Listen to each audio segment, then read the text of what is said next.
আহারে নেইমার, আহারে দুঃখ।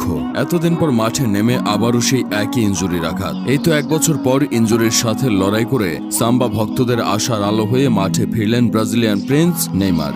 42 মিনিটের মতো খেললেন, পায়ের জাদু দেখালেন, তারপর আবারও ইনজুরি নিয়ে মাঠ ছাড়লেন।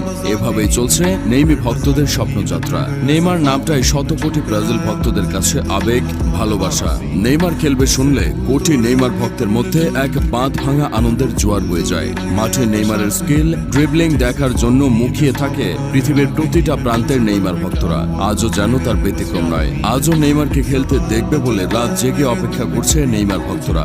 যেই ক্লাবটার ম্যাচ বছরে একবার দেখে না, সেই ক্লাবটার ম্যাচ দেখতে বসবে। এর কারণ ওই নেইমার নামক ম্যাজিক মুন্সির প্রভাব। কিন্তু একটা মানুষ যে কোনোদিন একটা ব্যালন ডিওর জিতেনি, হয়নি ফিফা বেস্ট প্লেয়ার, জিতেনি কোনো বিশ্বকাপ, তাকে কেন এত ভালোবাসে পৃথিবীর মানুষ? তাকে কেন এত ভালোবাসে মেসি, রোনালদো